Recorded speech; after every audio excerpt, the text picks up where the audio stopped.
Alright, magandang araw sa lahat ng mga Pilipino sa mang sulok ng mundo. Ito ang Kabirada Lance Channel at ako si Lance. Alright, pag-usapan natin itong video na nakuha natin na interview ni Pangulong Bongbong Marcos ay nasa likuran niya itong si Speaker Martin Romualdez. Tingnan nyo mga kaibigan kung masaya ba ito sa likod. Parang sinakluban ng kalangitan itong taong ito. Ano kaya ang nangyayari at bakit parang ayaw niyang ngumiti at nag-alburuto ang kanyang pagmumuka?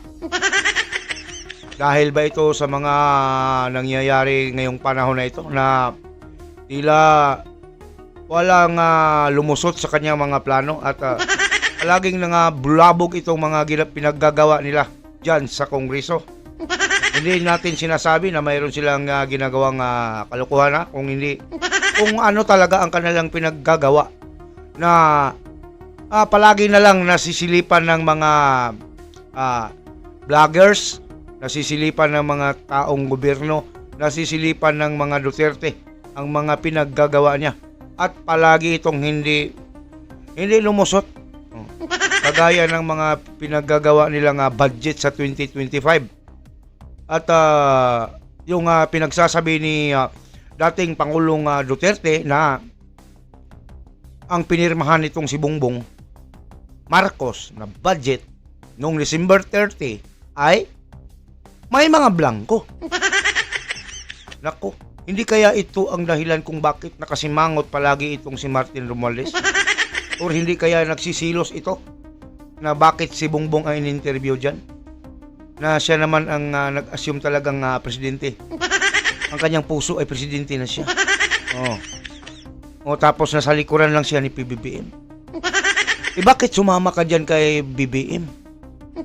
Na siya naman talaga ang opisyal na presidente namin. Tuloy, nasa likod ka. Dapat humiwalay ka at interviewin ka ng ibang bayarang mga media dyan. Wag nating patagalin. Ating tingnan ang pagmumuka nitong si Romualdez kung bakit kaya ito ay nakasimangot at tila nako ang sama ng loob niya. Kahit nakasuklay ang kanyang buhok ay parang hindi nagsusuklay pa rin. Dahil stress na stress talaga ito.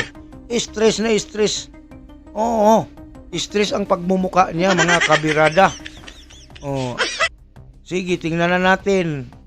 We are still waiting for the recommendation of the Price Coordinating Council, but siguro next week matatanggap na formally ng DA yung kanilang recommendation. And the recommendation, I believe, is going to be to declare an emergency. Tingnan niyo mga kababayan. Walang kasaya-saya sa kanyang pagmumuka. Buti pa itong si Congressman, yung malusog na nasa likod na katabi niya, sa likod ni Martin Romualdez, pangiti-ngiti ng konti. Pero si Martin Romualdez talagang ayaw niya. Talagang ayaw niya talaga. Ano kaya ang kanyang nagiging problema sa ngayon? Hindi natin alam, no? Parang, nako, wala nang iba, ang pamilya na lang niya ang gusto sa kanya. Yung mga tao, yung mga nakakaalam ng mga balita tungkol dito, nako, ayaw siya. Nako po, ayaw talaga. Ngumiti ka naman, nga Congressman Martin, Prime Minister. Paano na ito? Mag-eleksyon, dapat nakangiti ka palagi. Hindi ba mga kababayan, kung ikaw ay politiko at tumatakbo kang tatakbo ka bilang isa sa posisyon sa gobyerno, palagi kang dapat magiliw ikaw. Magiliw ikaw, Sir Martin. Ano ba ang nangyari sa iyo? Ang lungkot-lungkot mo at para kang galit. Di ba? The reason that we are doing this is ginawa na natin lahat Naku, ayaw niya talagang Kongreso na ayaw niya talagang umiti, mga kababayan. Hindi ko napapansinin itong si PBBM kasi sa dami ng mga interview na mga pangako wala namang natupad. So, tungkol lang naman ito sa mga bilihin, sa mga bigas. Nadadala na tayo eh. Kaya ang pinapansin ko natin dito, ito na lang itong ating malapit na magiging Prime Minister. Oo. Ang lungkot talaga niya. ang bigas. Ngunit, the market is not being allowed to work properly. Hindi nasusundan ang demand and supply curve. Ayaw niyang umiti, mga kababayan. Nakasimango talaga. Hanggang ngayon, kahit ibaba mo lahat ng inputs, ang pagbenta pa rin, mataas pa rin. Walang kasaya-saya sa kanyang pagmumukha. Paano ka iboboto sa Leyte? Paano ka iboboto na presidente in the future kung ganun ang pag-uugali mo? Kahit galit ka, kung totoong politiko ka, ipakita mo naman sa tao na isang mabuting tao ka at hindi ka marunong magalit. Kahit matapos na itong interview, hindi talaga ito mag-change mood. And so, we have to force that price down and we have to make sure that the market works properly. Na walang masaya sa kanyang pagmumukha. Dahil sa sari-sari, iba't ibang bagay. At yung iba doon, illegal. Kaya iniimbestigahan ngayon. Galit talaga siya. Galit talaga ito. Ano kayang kinagagalit niya? Siguro, hindi kaya galit ito sa kanyang pinsan? Siguro sabi niya sa kanyang isip, sarap nitong, naku po, sana ako ang nandyan para ako ang interviewin. Hindi talaga masaya si speaker natin, ang mahal nating speaker, no? Sige. Ng Kongreso. Galit talaga siya, Nako po. By the way, at sa kabilang banda, itong balita na isiniwalat ng ating dating Pangulong si Duterte ay pinasunungalingan ito ng isa sa mga tao dyan ni President Marcos sa Malacanang na si Lucas Bersamin. Na sinasabi niya na itigil na daw ang pagpapakalat ni President Duterte ng mga kasinungalingan na yan, baka maniniwala daw ang tao. Tapos sinasabi pa dito sa balita na makikita naman ng mga tao ang tunay na kopya ng budget sa 2025 dahil ma-access daw nila sa internet. Pero itong sa usapan nitong itong nagbabalita na si Alvin El Chico at yung kanyang reporter, loading kapag hahanapin nila sa internet, mahirap i-download kasi isang toneladang pahina itong budget ng 2025 Oo. Paano ba mauubusan ka talaga ng pasensya kung ida-download mo ito dahil loading na. Bakit kaya loading? Para makikita natin kung ano talaga ang tunay at saan pahina yung mga blanco sa parte ng budget ng 2025. Yun ang pinakamahirap dahil sinasabi nila, maa-access nyo naman yan. Pwede nyo man matingnan kung ano ang totoo. Well, kapag itry mo lang i-download, at para i-download mo ang mga pages na yan, mantakin mo, ilang pahina yan? 1,000? Or mahigit? Napakakapal ang budget na yan, ang page. Sino man ang taong magtyaga dyan. Ewan ko kung saan nakuha ni Congressman Ungab at ni PRRD ang kopya ng budget na mayroong blanco, no?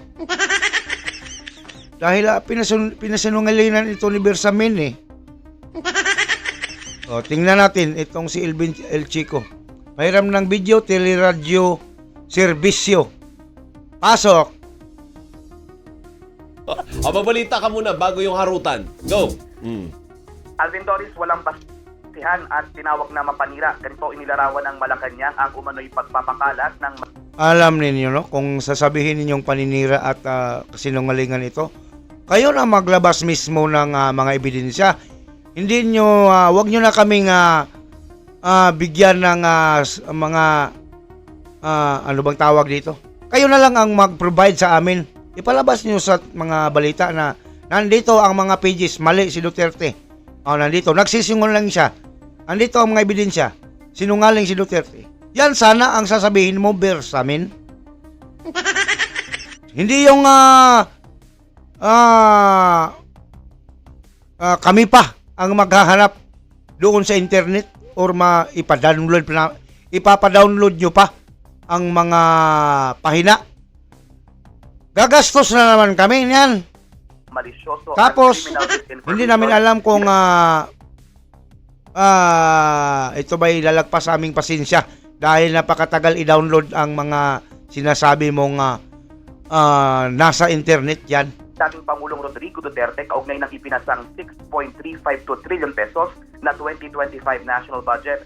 Sa isang pahayag ngayong Lunes ng umaga, kinumpira ni Executive Secretary Lucas Bersamin ang aligasyon ng dating Pangulo na sinadya umanong mag-iwan ni Pangulong Ferdinand Marcos Jr. ng mga blankong parte sa pinirmahang Naku po! 2025 General Appropriations Act na mistulang blankong tseke para magamit sa ibang alokasyon sa hinaharap. Nako po! Si Bersamin na detalyado ang pagka-imprenta sa mahigit 4,000 pahinang budget at dumaan sa masusing review ng mga profesional sa Kongreso ang Department of Budget and Management. Imposible rin anyang makapag-iwan ng blankong pahina o detalye sa budget bago pirmahan. Inimok ng opisyal ang publiko na suriin ang kopya ng 2025 budget na madali umunong maa-access sa website ng DBM para Madali daw ma-access? Anong madali dyan? Sinubukan ko kanina. Nako, ang hirap talaga. pirmang kumpleto at tama ang mga detalyeng nilalaman.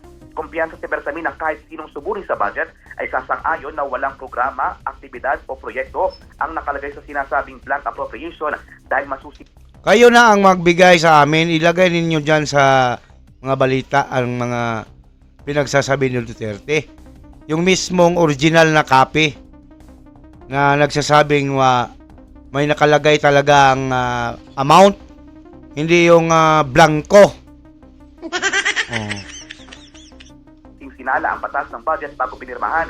Ang pahayag ng Malacanang ay kasunod ng pagkwestiyon ni Duterte at Davao Representative Isidro Ungab sa ilan umanong discrepancies sa Bicameral Conference Committee report ng ipinasang 2025 budget. Pero iginiit ni Bersamin na hindi pinahihintulutan ng mga umiiral na batas na mag-iwan o magkaroon ng blank appropriation sa budget. Hinimok naman ng opisyal ang dating Pangulo at Kongresista na maging responsable at itigil ang papapakalat ng mga maling impormasyon. Kaserbisyo Hindi, sa pero teka Malacanang. muna. Sabi niya, ang publiko daw yung magbasa, diba? Saan ba na-access yung budget na yan? Kasi baka sila lang naman yung nakakapagbasa, yung publiko ay hindi, ay Hindi talagang natin pagdododahan nakikita. nga. Oo. Dapat kayo na lang mismo ang magbibigay sa amin ng liwanag. Magbigay kayo ng slide dyan. Yung kopya na kagaya na kay Duterte at ipakita nyo sa amin kung totoong may amount talaga. Dahil sa inyo ito bumirang Oh. Andito nga, check ko rin na Alvin Doris, nasa website ng DBM, Department of Budget and Management. Dito ma-access ng... Na-download mo? Na-access mo? Hindi ko pa ma-download eh. Oo. Balita ka ng balita dyan tapos hindi mo pala napatunayan na ganon. Kasi nga pagkakapal-kapal na Umikot lang yan. Pagkakapal-kapal na yan. So pag sinabi ng Executive Secretary na kahit ang publiko malalaman naman, paano malalaman kung hindi nga maa-access yan kung kayo-kayo lang Oo. ang nakakapagbasa Tapos, niyan. isang toneladang pahina. Oo. So, palagay mo magkakaroon ako ng pasensya Oo. na i-download yon. Yan ang sinasabi ko sa iyo. Magaling lang kayo gumawa ng mga press release. Pero ang totoo, accessible ba yan? Yun lang. Para lang Hindi yan accessible kasi 1,000 pages yan mahigit eh. Ibig sabihin, babasahin ko talaga, magagastos ako at ipiprint. Ako po, trabaho ng mga kuan yan, ng mga gustong paliwanagan sa ginagawa ng gobyernong ito. Hayaan na lang natin na lalabas ang totoo. patunayan na mali ang dating presidente. Accessible ba o Oo. hindi? Patunayan ninyo na mali si Duterte. Ito, Hindi yung kami pa ang maghahanap. accessible naman, Alvin Doris, may dedicated na page dito sa website ng DBM. Makikita mo yung mismong General Appropriations Act, yung ipinasang budget.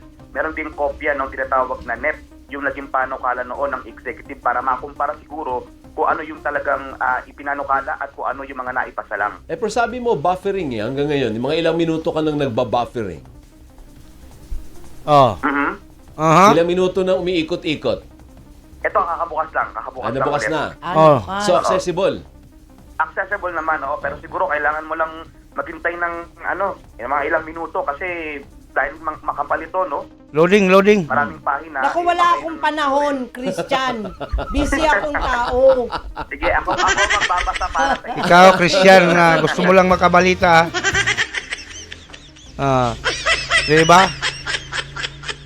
Ayun, mga kaibigan, kayo ang humusga sa pinagsasabi nitong si Bersamin. At kung totoo talaga na nagsisinungaling itong si Duterte, patunayan ninyo. Huwag niyo kami pa ang bubusisi diyan. Sa dami ng nakasulat diyan. Walang magtatyaga diyan na tao. Kailangan patunayan ninyo sa amin dahil maghihinala at magdududa ang publiko kapag wala kayong matibay na ebidensya na nagsisinungaling itong dating Pangulo nga si Rodrigo Duterte. Okay? Wag nyo na kami pahirapan pa na maghanap. Mahirap na nga ang buhay namin dahil hindi nyo ginagawa ng maayos ang trabaho ninyo bilang sweldado kayo namin. Diba? Tapos ngayon, kami pa ang maghanap ng ebidensya para mapatunayan okay ang ginagawang budget sa 2025. Di ba? Nako po. Mga kabirada, kung may masasabi kayo dito sa tungkol sa mga balita dito sa ating video, pakilagay dyan sa comment section at pag-usapan natin. At kung may time ka, paki-subscribe, like, and share. At yun lang. Maraming salamat at magandang araw.